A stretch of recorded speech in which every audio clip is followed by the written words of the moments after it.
గారు వ్రతం ఆచరించేటప్పుడన్నీ ఒక్కొక్క పద్ధతి అనేది ఉంటుంది. ఒకదాని తర్వాత ఒకటి చేయవలసి ఉంటుంది. అయితే ఇందులో చాలా మందికి సందేహాలు కూడా ఉంటాయి. ఇది తెలిసిన విధంగా చేసేస్తూ ఉంటారు. కానీ శాస్త్రోక్తంగా చేస్తేనే ఏదైనా మంచిది అనేటువంటి భావన ఉంటుంది. అందులో భాగంగా అసలు ఆచమనం అనేది ఎందుకు చేస్తారు? ఏ విధంగా చేయాలి? అలాగే సంకల్పం చెప్పుకోవాలి అని చెబుతూ ఉంటారు. సంకల్పం ఏ విధంగా చెప్పుకోవాలో కూడా వివరిస్తారా? తప్పకుండానమ్మా. వీక్షించేటువంటి ప్రేక్షకులకు కూడా చాలా మందికి అనేక సందేహాలు, అంటే సందేహం అని చెప్పాల్సిన అవసరం లేదమ్మా. ఒక విధంగా తెలియకపోవడం, పూజా విధానానికి సంబంధించినటువంటి ఆ పూజా ద్రవ్యాలు, వినాయకుని ప్రతిమ, ఇలా ఏ దేవుని పూజ చేసుకున్నట్టయితే ఆ దేవునికి సంబంధించినటువంటి విధి విధానంగా శాస్త్ర ప్రకారంగా ఏ సామాన్లు తెచ్చుకోవాలి అన్నీ చక్కగా భక్తిగా తెచ్చుకుంటారు. కానీ ప్రారంభించేటప్పుడు పూజ ఏ విధంగా చేసుకోవాలి అనేటువంటి యొక్క భావము వచ్చేసరికి వాళ్ళు కాస్త తడబడుతుంటారు, సరిగ్గా విధానంగా శాస్త్రీయంగా చేసుకోలేకపోతారు. కాబట్టి దీన్ని దృష్టిలో పెట్టుకునే సుమన్ టీవీ తరపున మీరు చక్కగా ఈ కార్యక్రమాన్ని ఏర్పాటు చేశారు, సంప్రదించడం జరిగింది. తదనుగుణంగా కొన్ని నియమమైనటువంటి విషయాల్ని మనం ఇందులో చర్చించుకుందామమ్మా. అయితే ఇందులో భాగంగా ఆచమనము, అంటే ఏ పూజలోనైనా మొదలు ఆచమనము, తర్వాత సంకల్పము ప్రధానం. ఇంటికి బేస్మెంట్ ఎలాగో ఆ విధంగా. అయితే వీక్షించేటువంటి ప్రేక్షకులు ఈ యొక్క వీడియోని స్కిప్ చేయకుండా పూర్తిగా చక్కగా చూసుకోండి. అవసరమైతే లైక్ చేసుకొని మీ దగ్గర పెట్టుకోండి. అయితే ఇక్కడ ఏంటనంటే, ఏ మనం కార్యక్రమం చేయాలన్నా గణపతి పూజ ప్రధానంగా తప్పనిసరి. అయితే ఈ గణపతి పూజలో భాగంగానే ఆచమనం, సంకల్పం ఇవన్నీ కూడా ఉంటాయి. అసలు ఆచమనం ఎందుకు చేస్తాము అనంటే, ఈ యొక్క ఆచమనం అనేటువంటిది శరీర శుద్ధ్యర్థం కోసం మనం చేస్తుంటాం. అంటే ఇక్కడ కేశవనామాలు చెబుతారనమాట. ఇందులో ఈ కేశవనామాలు చెప్తున్నప్పుడు ఒక్కొక్క నామం చదువుతూ ఒక్కొక్క అంగాన్ని స్పృశిస్తుంటారు. సో తద్వారా ఏమవుతుంది, దేహము పవిత్రమవుతుంది. మనం ఏ పని చేయాలన్నా కానీ మనం దేహము రక్తమాంసాదులతో కూడుకున్నది కదమ్మా. ఆ దేవతా మంత్రములతో గనక ఒక్కొక్క నామాన్ని చదువుతూ మన దేహాన్ని స్పృశించుకున్నట్లయితే, లేదా అది చేయకపోయినా కనీసం ఈ నామాలని చదివినట్లయితే మన చుట్టుపక్కల ఉన్నటువంటి నెగిటివ్ ఎనర్జీ అంతా కూడా ఆ నామ పారాయణం వల్ల నెగిటివ్ ఎనర్జీ పోయి మనము ఆ దేవుడి ముందు మనస్సు లగ్నం కావడానికి మనకి ఈ యొక్క ఆచమనం తోడ్పడుతుంది. శరీరంలో మంత్రోదకంతో తీసుకున్నటువంటి తీర్థం ఏదైతే ఉంటుందో అది శరీరం అంతా కూడా వ్యాపింపచేసి సర్వవ్యాపతుడైనటువంటి ఆ విష్ణువు మన శరీరంలో ఉన్నట్టుగా భావన చేస్తూ ఆ పూజలోకి పవిత్రమైనటువంటి దేహముతో, శరీరంలో అంతర్గతంగా ఉన్నటువంటి పవిత్రమైనటువంటి మనస్సుతో ఆ యొక్క దేవదేవుడి మీద మనస్సుని లగ్నం చేసుకుంటాం. కాబట్టి వీక్షించేటువంటి ప్రేక్షకులు కూడా వినాయక వ్రతకల్పం అని మనకు దొరుకుతుంది, ఎక్కడైనా కానీ దొరుకుతుంది. అది దగ్గర పెట్టుకొని పూజ చేసుకునేటప్పుడు ఆ వినాయక వ్రతకల్పంలో పూజలో భాగంగా ఆ పూజా సామాగ్రి అంతా దగ్గర పెట్టుకున్న తర్వాత మొట్టమొదలు మీరు చేయవలసినటువంటిది ఆ పూజా మందిరంలో దీపారాధన, ఆవునేతితో కూడినటువంటి దీపారాధన చెయ్యాలి. తర్వాత ఏం చేయాలంటే గంట మోగించాలి. గంట మోగించడంలో ఏంటంటే ఈ యొక్క ప్రదేశాన్ని అంటిపెట్టుకొని మనకు కంటికి కనబడకుండా ఉన్నటువంటి పిశాచ గ్రహములు కొన్ని ఉంటాయి. ఎప్పుడైతే ఘంటానాదము చేస్తామో ఆ ఘంటానాద శబ్దానికి ఆ పిశాచములన్నీ కూడాను దూరంగా వెళ్ళిపోతాయని చెప్పి మనకు శాస్త్ర ప్రమాణం. తర్వాత ఇక మనము శరీరము మనం శుద్ధి చేసుకోవాలి. కాబట్టి ఎవరు తాకనటువంటిది శరీరం, అంటే బావిలో ఉన్నటువంటి నీరును కానీ లేదా మోటార్ నుంచి వచ్చినటువంటి శుద్ధమైనటువంటి జలాన్ని కానీ తీసుకొని అప్పుడు మనము ఈ యొక్క శ్లోకముని చదువుకుంటూ శిరస్సును చల్లుకోవాలి. ఏమని? ఓం, ఆ కుడి చేతిలో నీళ్ళు స్పూన్ తీసుకొని దాన్ని మళ్ళీ ఎడమ చేతికి తీసుకొని ఆ స్పూన్లో నీళ్లు కుడి చేతిలో పోసుకొని శిరస్సు మీద చల్లుకోవాలమ్మా. ఓం అపవిత్ర పవిత్రోవా సర్వావస్థా అంగతోపి వా యస్మరేత్ పుండరీకాక్షం సబాహ్యాభ్యంతరశుచి. ఈ విధంగా మీ శిరస్సును చల్లుకోండి. మనస్సులో పుండరీకాక్ష పుండరీకాక్ష పుండరీకాక్ష అని 3 సార్లు చల్లుకుంటే శరీరముతో చేసినటువంటి, అనగా పొద్దున లేచిన దగ్గర నుంచి చేసినటువంటి కొన్ని తప్పులు ఏవైతే ఉంటాయో సాధారణమైనటువంటి అవి శరీరంకి అంటకుండా మన యొక్క శరీరము పవిత్రమవుతుంది.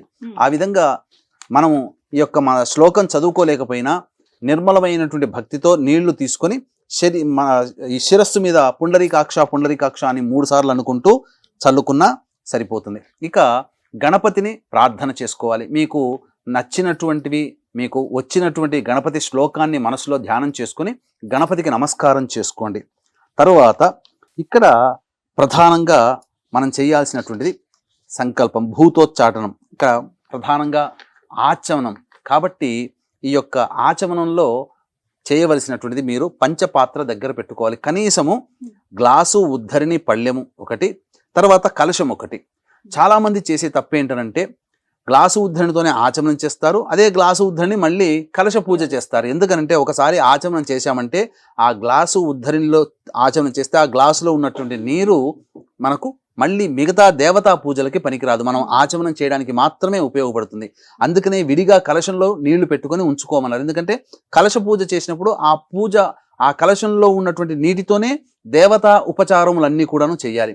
కాబట్టి గ్లాసు ఉద్ధరిని తీసుకొని ఆ యొక్క గ్లాసులో ఉన్నటువంటి నీటిని మీరు సేవనం చేయండి. అనగా ఇక్కడ చేయాల్సినటువంటిది, ఇక్కడ గమనించాల్సిన అంశం ఏంటంటే యజ్ఞోపవీత ధారణ ఉన్నటువంటి వ్యక్తులు అనగా మగవారు ఆచమనం చేసేటప్పుడు స్వాహా నామములు 3 సార్లు చెప్పుకోవాలి.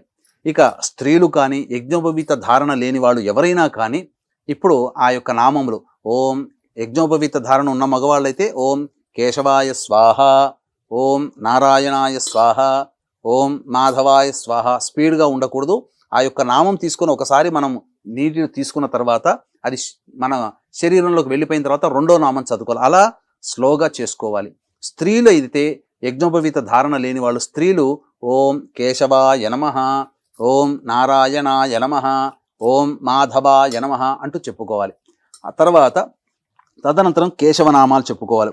ఓం విష్ణవే నమః, ఓం మధుసూదనాయ నమః, ఓం త్రివిక్రమాయ నమః, ఓం వామనాయ నమః, ఓం శ్రీధరాయ నమః, ఓం హృషికేశాయ నమః, ఓం పద్మనాభాయ నమః, ఓం దామోదరాయ నమః, ఓం సంకర్షణాయ నమః, ఓం వాసుదేవాయ నమః, ఓం ప్రద్యుమ్నాయ నమః, ఓం అనిరుద్ధాయ నమః, ఓం పురుషోత్తమాయ నమః, ఓం అధోక్షజాయ నమః, ఓం నారసింహాయ నమః, ఓం అచ్యుతాయ నమః, ఓం జనార్దనాయ నమః, ఓం ఉపేంద్రాయ నమః, ఓం హరయే నమః, ఓం శ్రీకృష్ణాయ నమః, ఓం శ్రీకృష్ణ పరబ్రహ్మణే నమో నమః అనేటువంటి యొక్క నామాల్ని మనం చేసుకోవాలి. తర్వాత భూతోచ్చాటనం చేయాలి. భూతోచ్చాటనం చేసేటప్పుడు మనము చెప్పవలసినటువంటి శ్లోకం ఏంటంటే, మనము అక్షితలు తీసుకుంటామా, మీరు అక్షితలు తీసుకొని ఈ యొక్క ముక్కు దగ్గర వాసన చూసినట్టుగా ఉండి ఈ యొక్క భూతోచ్చాటనంలో ఓం ఉత్తిష్టంతు భూత విశాచాః ఏతే భూమి భారకాః ఏతేషామ విరోధేన బ్రహ్మకర్మ సమారభేద్ అంటూ ఆ యొక్క వాసన, అక్షితల వాసన చూసి ఎడమ వైపున వేసుకోవాలి. పురుషుడు చేస్తున్నట్టయితే పక్కన భార్య ఉంటుంది కాబట్టి భార్యకి మొత్తం కూడా ఎడమ వైపున ఆ యొక్క అక్షితలు వేయాలి. అంటే ఈ భూతోచ్చాటనం అంటే ఈ యొక్క ప్రదేశాన్ని ఆవహించుకొని కొన్ని పిశాచ గణములు అనేటువంటి ఉంటాయి. ఈ భూతోచ్చాటన ఎప్పుడైతే మనం ఈ యొక్క శ్లోకంతో చేసి అక్షితలు వెనక్కి వేస్తామో మనకు వెనక నుంచి అయినా కానీ ముందర నుంచి అయినా కానీ కీడు తలపెట్టేటువంటి అనగా విఘ్నములు కలగజేసేటువంటి స్థితిలో ఏ యొక్క పిశాచ గణములు కూడా మన దగ్గరికి ఉండవని మనకు శాస్త్రం. ఇక తరువాత ప్రాణాయామం చెయ్యాలి. ప్రాణాయామం చేసేటప్పుడు ఈ యొక్క ప్రాణాయామ మంత్రం ఉంటుంది, చూసుకోవచ్చు. ఓం భూ, ఇలా మనకు మొదలుగా ఎడమ వైపు నుంచి గాలి పీల్చుకొని కుడి నాసికాన్ని మూసుకొని ఈ విధంగా మనకు ఎంత శక్తి మేర వస్తే అంత శక్తి మేర మనము ఆ యొక్క గాలిని పీల్చుకొని అక్కడ కుంభింప చేయాలి. చేసుకున్న తర్వాత అప్పుడు ఈ శ్లోకం ఓం భూ, ఓం భువః, ఓం సువః, ఓం మహః, ఓం జనః, ఓం తపః, ఓం సత్యం, ఓం తత్సవితుర్వరేణ్యం భర్గో దేవస్య ధీమహి ధియో యో నః ప్రచోదయాత్ ఓమాపో జ్యోతిరసోమృతం బ్రహ్మభూర్భువస్సు వరోం అనుకుంటూ ఆ యొక్క మనం ఎడమ నాసిక నుంచి పీల్చుకున్నాం కదా, అప్పుడు కుడి నాసిక నుంచి మెల్లగా వదలాలి.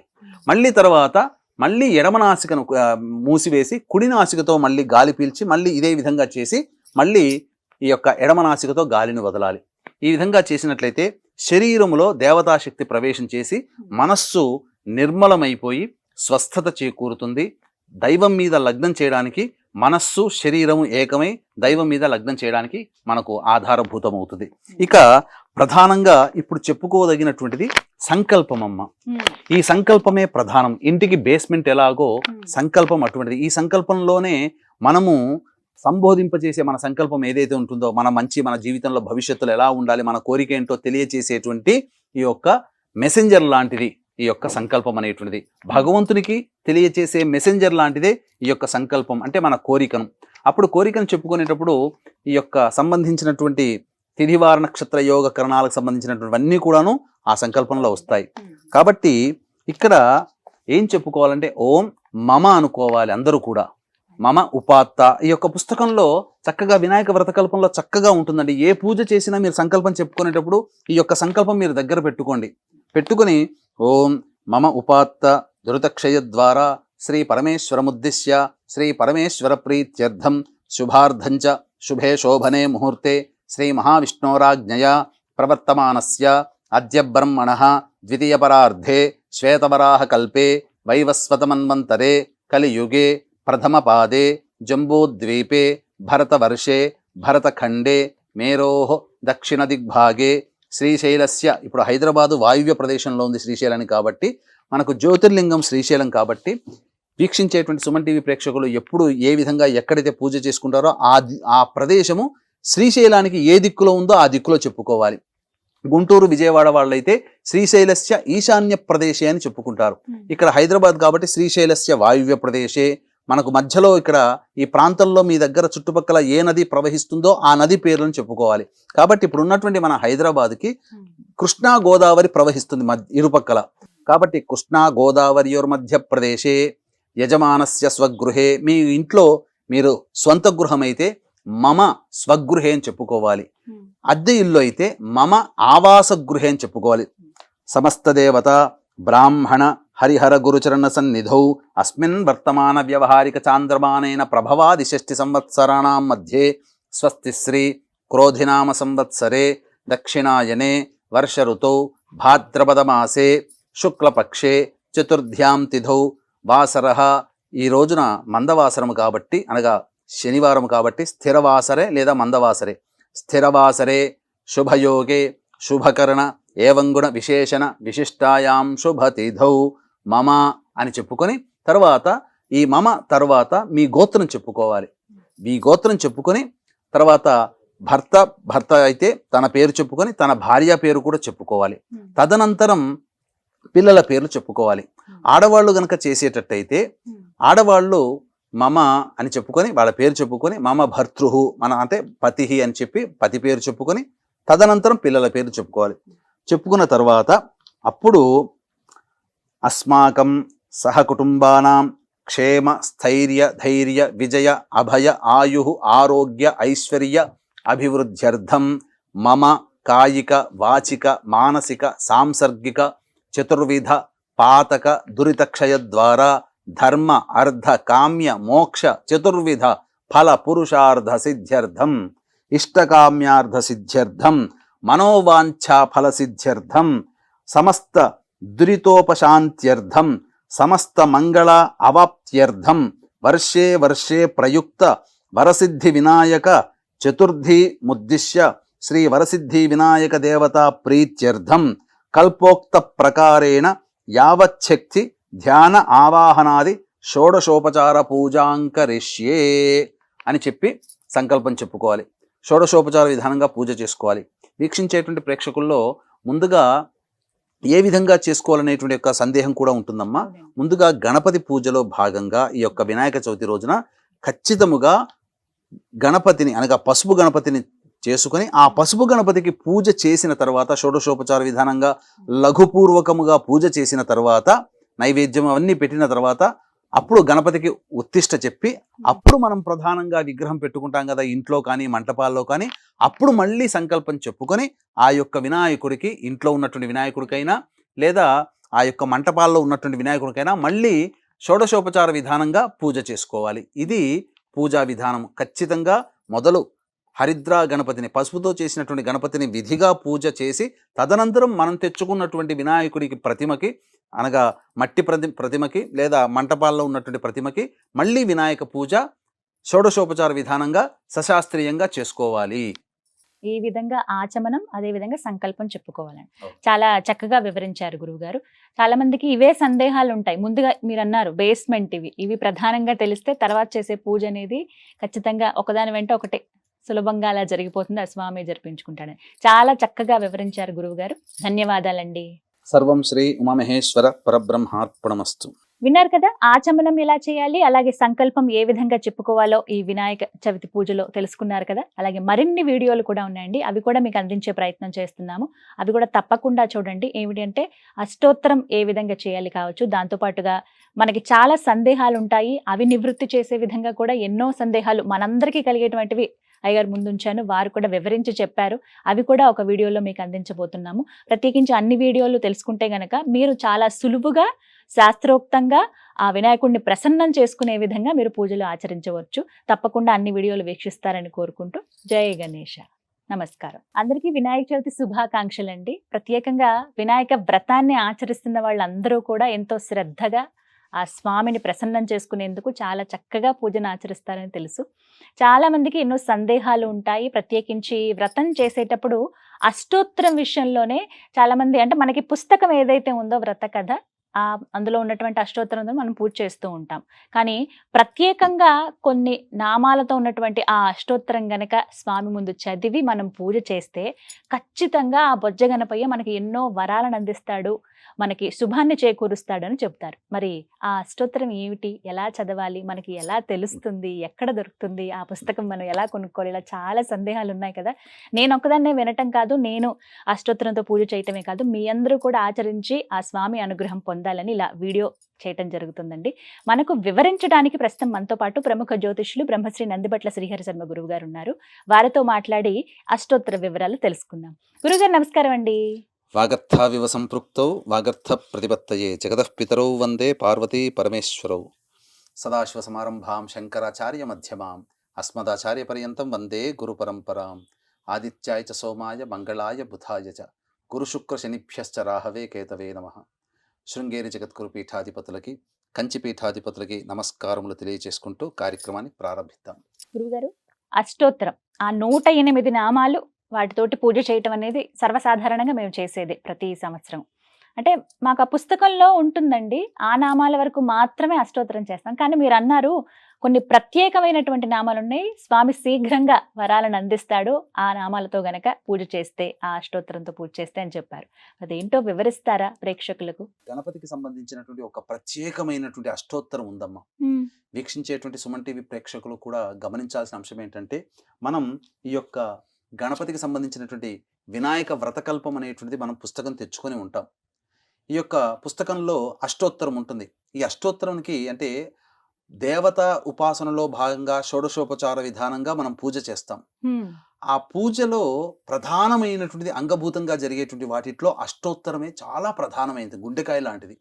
ఎందుకంటే ఆచమనము, సంకల్పము, ఆవాహనము, తర్వాత ప్రాణప్రతిష్ఠ, స్నానము, వస్త్రము, యజ్ఞోపవీతము, గంధము, అలంకరణము, ఇవన్నీ కూడా సాధారణంగా చేసేదే. కానీ ఏ దేవుని కోసమైతే మనం పూజ చేస్తున్నామో ఆ దేవుణ్ణి ప్రసన్నం చేసుకోవడం కోసం ఆ దేవుణ్ణి వివిధ నామాలతో అర్చన చేసి ఆ దేవుణ్ణి ప్రసన్నతని పొంది ఆ దేవుడికి ఇష్టమైనటువంటి నైవేద్యము, అలాగే ఇవన్నీ ధూపదీప నైవేద్యాలు ఇచ్చి తాంబూలం ఇచ్చి ప్రసన్నం చేసుకుంటాం. ఈ ప్రసన్నత, దేవతా ప్రసన్నత విభాగంలో చేసే షోడశోపచార పూజలలో అష్టోత్తర పూజ ప్రధాన భూమిక పోషిస్తుంది. కాబట్టి గణపతికి మనం సాధారణంగా బయట దొరికేటువంటి పుస్తకాల్లో కానీ ఇంకెక్కడైనా కానీ గణపతి అష్టోత్తరం ఉంటుంది, సాధారణం అది. అది కూడా చేసుకోవచ్చు. కానీ వీక్షించేటువంటి మన సుమన్ టీవీ ప్రేక్షకులకు ప్రత్యేకంగా గణపతికి సంబంధించినటువంటిది గకార అష్టోత్తరం అనేటువంటిది ఉంది. గకార అష్టోత్తరం. గకార అష్టోత్తరం అంటే గణపతి యొక్క ప్రధానంగా ఏంటంటే, గణపతి గా అనే అక్షరానికి అధిపతి. ఓం గం గణపతయే నమః అనేది కూడా ఒక మూల మంత్రమే చాలు. ఓం గం గణపతయే నమః, గణపతయే నమః అంటే గణాలకి అధిపతి.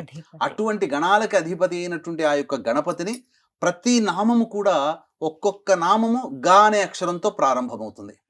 కాబట్టి ప్రతి నామము కూడా గా గా గా గా ఆ విధంగా 108 గకార అష్టోత్తర నామాలతో పూజ చేసుకున్నట్లయితే తప్పకుండా ఆ గణపతి యొక్క అనుగ్రహం సంపూర్ణంగా కలుగుతుంది. నామాల్ని చాలా చక్కగా నిదానముగా మీకు తెలియజేస్తాను. చక్కగా ఆ నామాల్ని ఒక్కొక్క నామం వింటూ మీ దగ్గర ఉన్నటువంటి గరికలతో కానీ, ఏకవింశతి పత్రాలతో కానీ, స్వామివారికి ఇష్టమైనటువంటిది దానిమ్మ పూలు.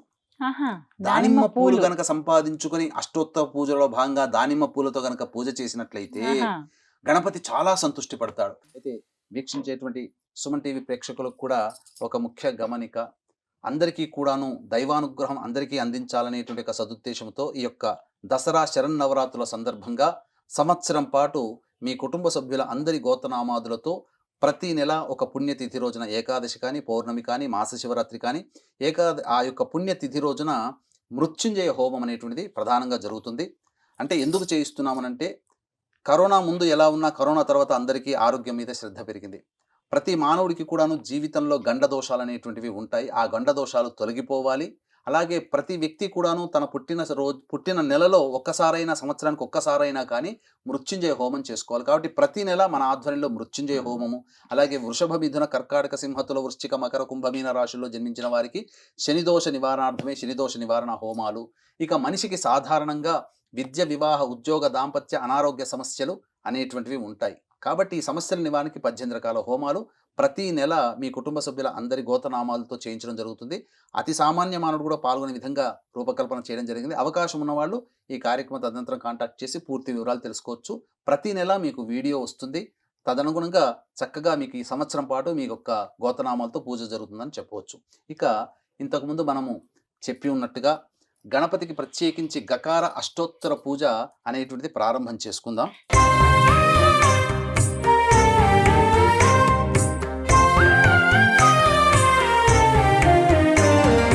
నమోస్తు గణనాథాయ సిద్ధిబుద్ధియుతాయ చ సర్వప్రదాయ దేవాయ పుత్రవృద్ధిప్రదాయ చ. అమ్మా, మీరు కూడా ఈ యొక్క గణపతి పూజలో భాగంగా అష్టోత్తర పూజ చేస్తున్నాం కాబట్టి తగినటువంటి పుష్పాలతో మరియు గరికతో మీరు ఆ స్వామికి అష్టోత్తర పూజ చేయండి. ఈ నామాన్ని చదువుతూ ఉంటాను. గకారముతో, గ అనే అక్షరముతో 108 నామాలు ఉన్నాయి. దీన్నే గణపతి గకారక అష్టోత్తర పూజ అని అంటారు. చక్కగా వినండి. ఓం గకార రూపాయ నమః, ఓం గంబీజాయ నమః, ఓం గణేశాయ నమః, ఓం గణవందితాయ నమః, ఓం గణాయ నమః, ఓం గణ్యాయ నమః, ఓం గణనాతీత సద్గుణాయ నమః, ఓం గగనాదికసృజే నమః, ఓం గంగాసుతాయ నమః, ఓం గంగాసుతార్చితాయ నమః, ఓం గంగాధర ప్రీతికరాయ నమః, ఓం గవీషేఢ్యాయ నమః, ఓం గదాపహాయ నమః, ఓం గదాధరసుతాయ నమః, ఓం గద్యపద్యాత్మక కవిత్వదాయ నమః, ఓం గజస్యాయ నమః, ఓం గజలక్ష్మీపతే నమః, ఓం గజవాజిరథప్రదాయ నమః, ఓం గంజానిరతశిక్షాకృతయే నమః, ఓం గణితజ్ఞాయ నమః, ఓం గండదానాంచితాయ నమః, ఓం గంత్రే నమః, ఓం గండోపలసమాకృతయే నమః, ఓం గగనవ్యాపకాయ నమః, ఓం గమ్యాయ నమః, ఓం గమనాదివివర్జితాయ నమః, ఓం గండదోషహరాయ నమః, ఓం గండభ్రమద్భ్రమరకుండలాయ నమః, ఓం గతాగతజ్ఞాయ నమః, ఓం గతిదాయ నమః, ఓం గతమృత్యవే నమః, ఓం గతోద్భవాయ నమః, ఓం గంధప్రియాయ నమః, ఓం గంధవాహాయ నమః, ఓం గంధసింధురబృందగాయ నమః, ఓం గంధాదిపూజితాయ నమః, ఓం గవ్యభోక్త్రే నమః, ఓం గర్గాదిసన్నుతాయ నమః, ఓం గరిష్ఠాయ నమః, ఓం గరభిదే నమః, ఓం గర్వహరాయ నమః, ఓం గరళిభూషణాయ నమః, ఓం గవిష్ఠాయ నమః, ఓం గర్జితారావాయ నమః, ఓం గంభీరహృదయాయ నమః, ఓం గదినే నమః, ఓం గలత్కుష్ఠహరాయ నమః, ఓం గర్భప్రదాయ నమః, ఓం గర్భార్భరక్షకాయ నమః, ఓం గర్భాధారాయ నమః, ఓం గర్భవాసి శిశుజ్ఞానప్రదాయ నమః, ఓం గరుత్మత్తుల్యజవనాయ నమః, ఓం గరుడధ్వజవందితాయ నమః, ఓం గయేడితాయ నమః, ఓం గయాశ్రాద్ధఫలదాయ నమః, ఓం గయాకృతయే నమః, ఓం గదాధరావతారిణే నమః, ఓం గంధర్వనగరార్జితాయ నమః, ఓం గంధర్వగానసంతుష్టాయ నమః, ఓం గరుడాగ్రజవందితాయ నమః, ఓం గణరాత్రసమారాధ్యాయ నమః, ఓం గర్హణాస్తుతిసామ్యధియే నమః, ఓం గర్తాభనాభయే నమః, ఓం గవ్యూతి దీర్ఘతుండాయ నమః, ఓం గభస్తిమతే నమః, ఓం గర్హితాచారదూరాయ నమః, ఓం గరుడోపలభూషితాయ నమః, ఓం గజారి విక్రమాయ నమః, ఓం గంధమూషవాజినే నమః, గతశ్రమాయ నమః, ఓం గవేషణీయాయ నమః, ఓం గహనాయ నమః, ఓం గహనస్థమునిస్తుతాయ నమః ఓం గవయచ్చిదే నమః ఓం గండకభిదే నమః ఓం గహ్వరాపథవారణాయ నమః ఓం గజదంతాయుధాయ నమః ఓం గర్జద్రిపుఘ్నాయ నమః ఓం గజకర్ణికాయ నమః ఓం గజచర్మామయచ్ఛేత్రే నమః ఓం గణాధ్యక్షాయ నమః ఓం గణార్చితాయ నమః ఓం గణికానర్తనప్రీతాయ నమః ఓం గచ్చతే నమః ఓం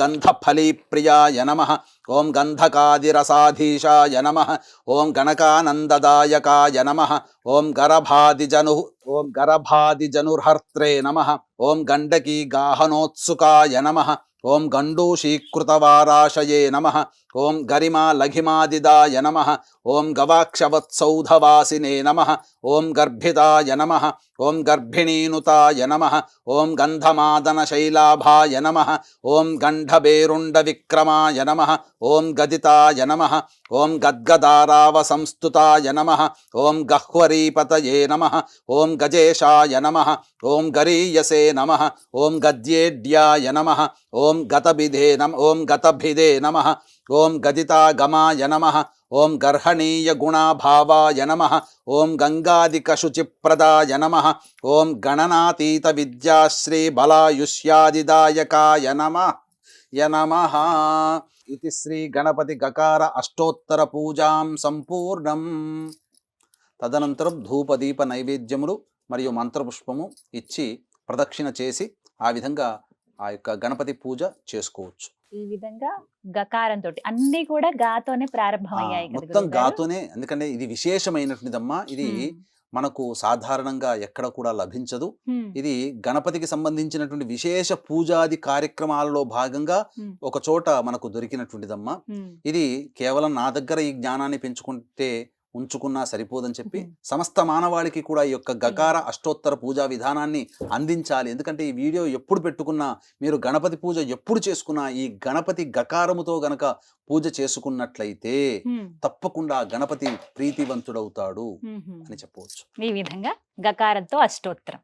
చాలా సంతోషం గురుగారు, చాలా చక్కగా వివరించారు. నేను కూడా అష్టోత్తరం చేయగలిగాను. స్వామికి నమస్కారం అండి. సర్వం శ్రీ ఉమామహేశ్వర పరబ్రహ్మార్పణమస్తు. విన్నారు కదా, మీరు కూడా గకారంతో అష్టోత్తర పూజ చేసుకోండి. శీఘ్రమే స్వామివారు వరాలను సంగుతారని చెప్తున్నారు. ప్రత్యేకించి ఎంతో కష్టపడి శాస్త్రంలో ఉన్నదాన్ని తీసుకుని మనకి వివరించి చెప్పారు గురువు గారు. మీరైతే వీడియోని సేవ్ చేసుకోండి.